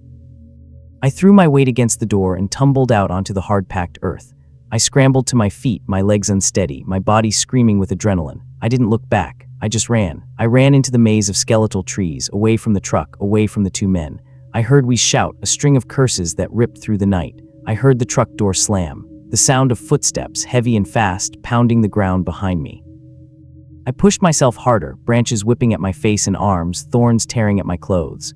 The ground was uneven, treacherous in the deepening twilight. My lungs burned. Every muscle screamed in protest. But the fear was a powerful fuel. It eclipsed the pain. I could hear him behind me, closing the distance. He was faster. I risked a glance over my shoulder. He was a dark shape, a persistent shadow detaching itself from the greater darkness. I couldn't see Lauren. I didn't care. One was enough. I stumbled, my ankle twisting, and fell hard. The impact knocked the wind out of me. I lay on the ground, gasping, the taste of dirt and blood in my mouth. This is how it ends, I thought. A sob of despair escaped me. I could hear his ragged breathing, close now, so close. Then a sound, the low rumble of an engine, not the truck, something else, distant but getting closer. Headlights sliced through the trees, sweeping across the landscape. Another vehicle on another dirt track not far from here. My pursuer heard it too. He stopped. He cursed again, a low, vicious sound. The choice was his: chase me into the light or retreat into the darkness. I didn't wait to see his decision. I pushed myself up, ignoring the searing pain in my ankle, and limped frantically towards the lights, towards the sound. I broke through the line of trees and onto another track, waving my arms, a desperate, silent scream tearing from my throat. The vehicle, a farmer's jeep, slowed to a stop. An old man with a kind, weathered face peered out at me, his eyes wide with concern. I collapsed before I reached his door. The last thing I remembered was the crunch of his boots on the gravel and the blessed sound of a human voice asking if I was okay. I never told the police the whole story. I told them my car broke down and I got lost walking for help. How could I explain? A bad feeling, a shortcut that wasn't a shortcut. They had no evidence. The two men were gone. The blue truck had vanished. It would have been my word against theirs, the hysterical story of a woman found wandering in the dark. I was just another statistic of a car breaking down, a lucky one, but I never forgot their faces. Wee's sharp, predatory features, Lauren's placid, empty stare. They became ghosts that haunted the edges of my life. The sound of a rattling pickup truck would make my blood run cold. I avoided desolate roads. The vast, open spaces of the valley, which I once found beautiful, now seemed to hold a sinister secret. Years passed. I moved to the city as planned. I built a new life, a fortress of noise and light and people to keep the memory of that night at bay. But it was always there, a cold spot in my soul. Then one evening I saw a news report. They were showing 2 mugshots. My breath caught in my throat. The faces were older, more worn, but they were unmistakable. Wesley Shermantine, Lauren Herzog. The speed freak killers, they called them, arrested for a string of murders that stretched back over a decade. They spoke of meth-fueled rampages, of victims taken from quiet roads at night. They spoke of a dumping ground for the bodies, a place filled with old wells and mine shafts somewhere in the vast emptiness of the San Joaquin Valley, a Thung Lung Zuong. I stared at the television, my hands trembling. The cold block of ice I had carried in my stomach for years began to melt, replaced by a terrible, sickening certainty. I was not just a woman whose car had broken down. I was the one who got away. I was the story that was never finished, the ghost they failed to make. And I knew, with a certainty that chilled me to my core, that in a clearing somewhere in that valley, under a sky full of indifferent stars, there was an old, dark well that had been meant for me. The city breathed differently after dark. During the day, Los Angeles was a beast of heat and noise, a frantic scramble under a bleached-out sky. But at night, especially in the parts of town I called home, it became something else.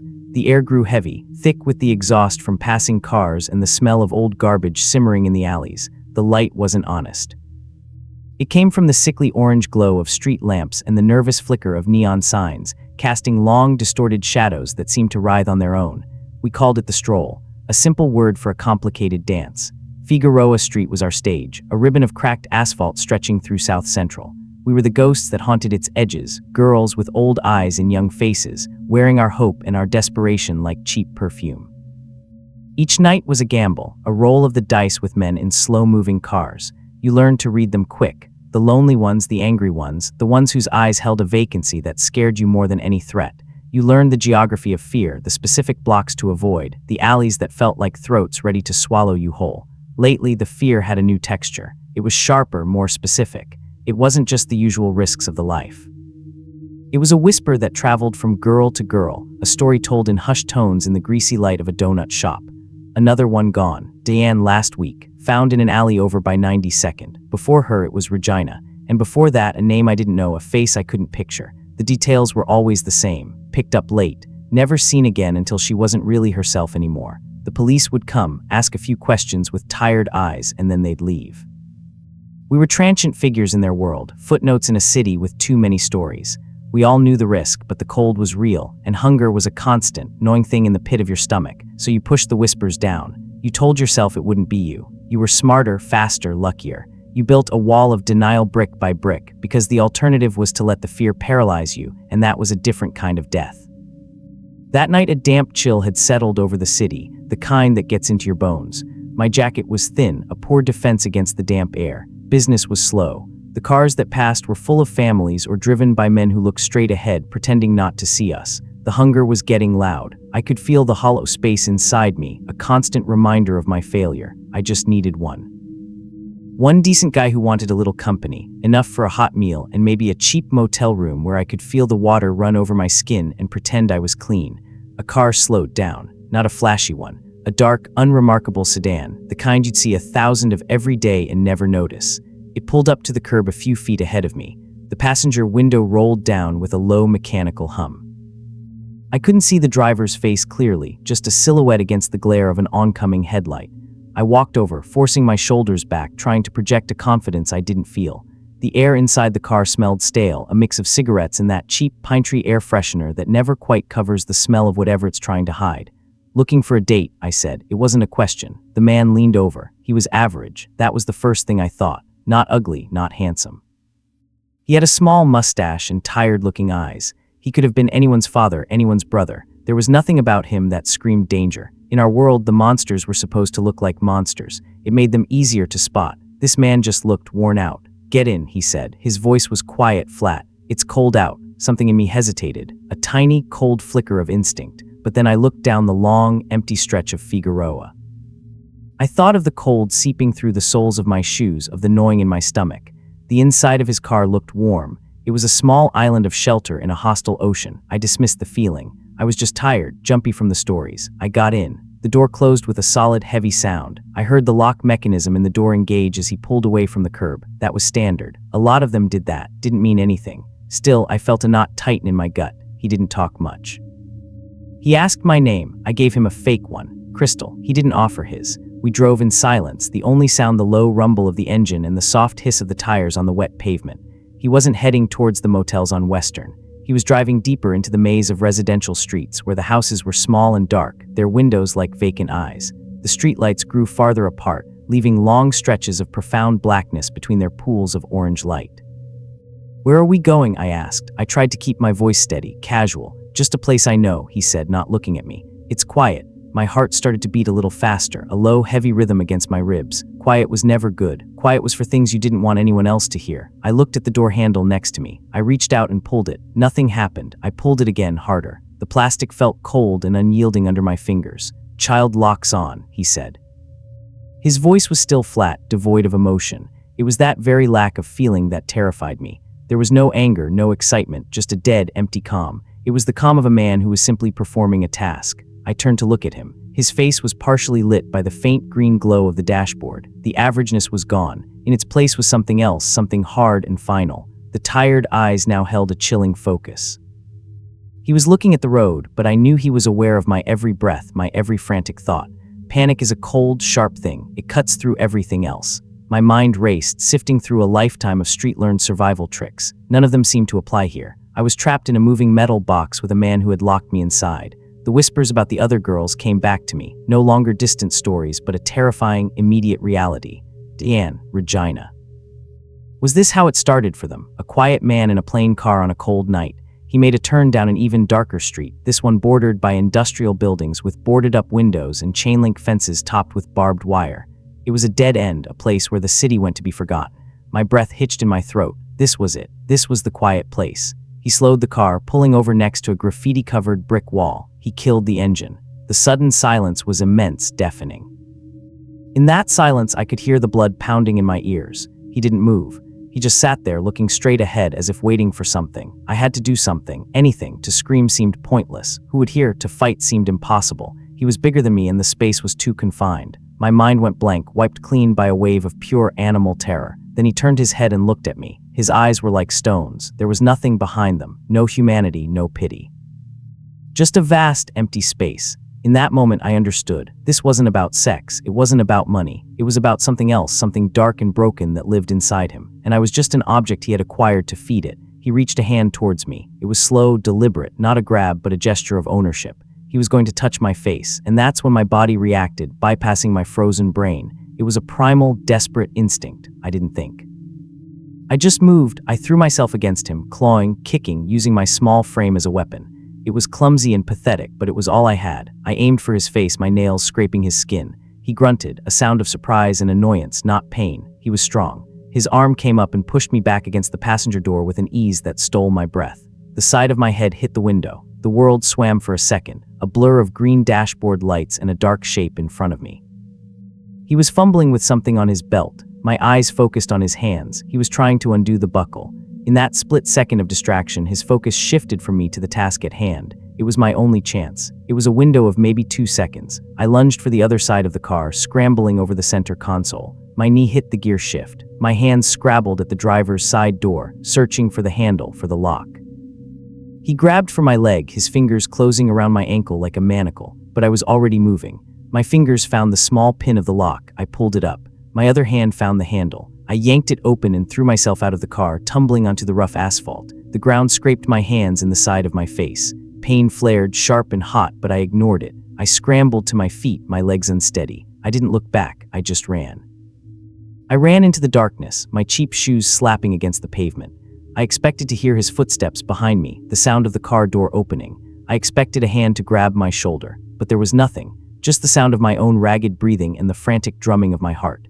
I ran until my lungs burned and my legs felt like they would give out. I found an alley between two warehouses and squeezed myself into the narrow space behind a large, foul-smelling dumpster. I crouched in the dark, my body trembling uncontrollably, and listened. The silence of the industrial street returned. I didn't hear a car start. I didn't hear anything. Maybe he had just driven away, or maybe he was out there in the dark looking for me. I stayed there for what felt like hours, hidden in the filth and the shadows, until the first pale, gray light of dawn began to creep over the rooftops. Only then did I dare to move. I emerged from the alley like a creature born from the night, covered in grime, my clothes torn, my body a collection of aches and scrapes. I walked. I didn't go back to Figueroa. I couldn't. I walked for miles, putting as much distance as I could between myself and that dark street. I never reported it. What would I have said? A guy picked me up, I got a bad feeling, and I ran. I had no name, no license plate number, just the face of an average man and the dead feeling of his eyes. They wouldn't have believed me, or if they did, they wouldn't have cared. I was just another girl from the stroll. I left that life. The encounter had broken the wall of denial I had so carefully built. I could no longer pretend I was smarter or luckier. I had seen the monster's face, and it was devastatingly ordinary. I found a job washing dishes, saved enough money for a bus ticket, and left Los Angeles without looking back. Years passed. I built a new life, a quiet one. I found a small apartment, a steady job. I met a kind man, but the shadow of that night never completely left me. It was there in my fear of the dark, in the way I always checked the locks on my doors, in the nightmares that would sometimes ambush me in my sleep. One evening, I was watching the news. It was a national broadcast, a story about a cold case in Los Angeles finally being solved through DNA. They talked about a string of murders from the late 80s and early 90s. The South Central Slayer, some were calling him. They mentioned Figueroa Street. They listed the names of the victims. Deanne, Regina. My blood ran cold, and then they showed his picture. It was a booking photo. The man was older, his face heavier, but it was him. The same small mustache, the same worn-out expression, the same empty eyes. The screen identified him. Chester Turner. I stared at the television, my hands shaking. All the air left my body. It wasn't just a bad date. It wasn't a close call with some random creep. It was him, the man who had taken all those other girls, the girls whose names had been whispered in fear on the street corner. I had been in his car. I had been locked inside with him. I had looked into the eyes of the man who was responsible for all that death, and I had gotten away. I was not smarter. I was not faster. I was just lucky. My escape wasn't a heroic act. It was a clumsy, desperate scramble in the dark. A few seconds of fumbled resistance, a faulty child lock on his side, a moment of distraction. That was the thin, fragile line between my life and their fate. I am the story that wasn't supposed to have an ending. I am the ghost who walked away, and I will carry the silence of all the others with me for the rest of my days. The summer of '79 began like any other in Atlanta. It was a thick, syrupy heat that clung to your skin the moment you stepped outside, the kind that made the asphalt soft and the air hum with the sound of cicadas. For a boy of 14, summer meant freedom. It meant no school, no homework, just long, sprawling days of exploring the woods behind my house, playing pickup basketball until the streetlights flickered on, and pooling our change for Cokes at the corner store. My world was small, bounded by the familiar streets of my neighborhood. It felt safe.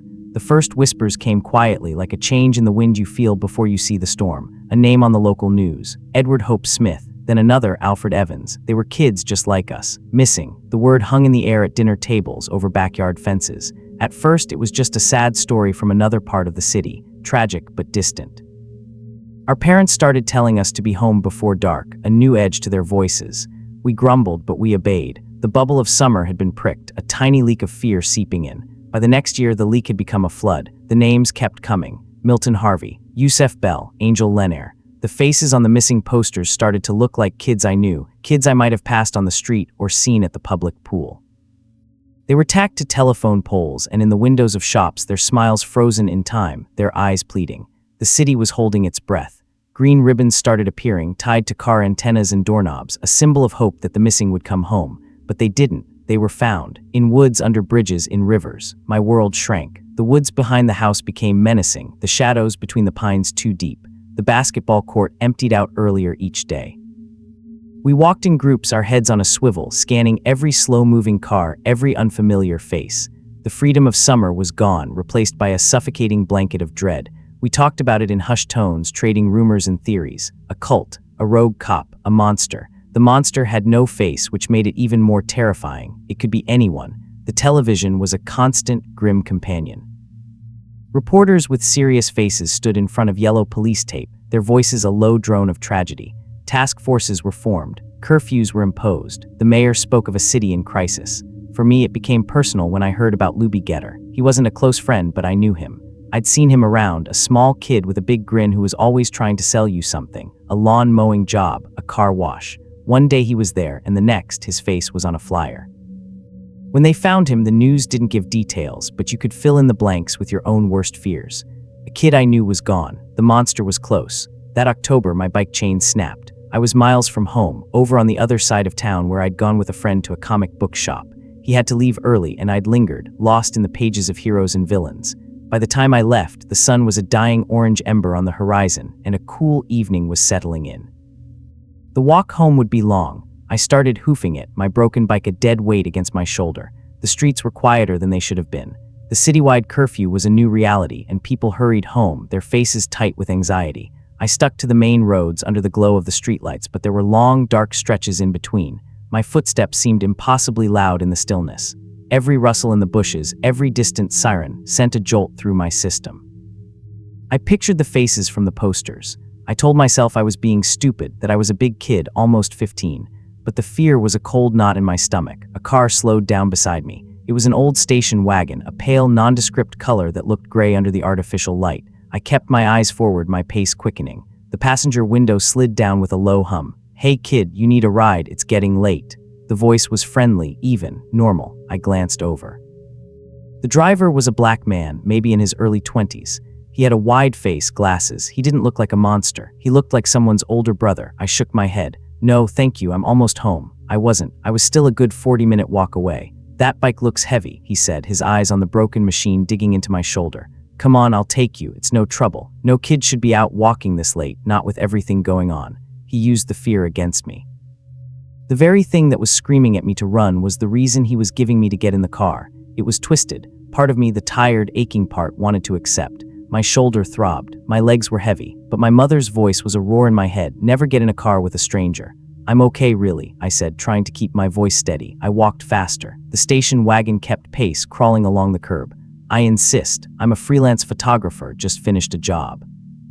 "Heading your way anyway. Where you live?" I hesitated. Giving him my address felt like giving him a key. I mumbled the name of a major street a few blocks from my actual house. "See, right on my way," he said with a smile. "Hop in, I'll put the bike in the back." The car stopped. The passenger door swung open, an invitation. For a long moment I just stood there, frozen on the sidewalk. The world seemed to narrow to the dark interior of that car and the man's waiting face.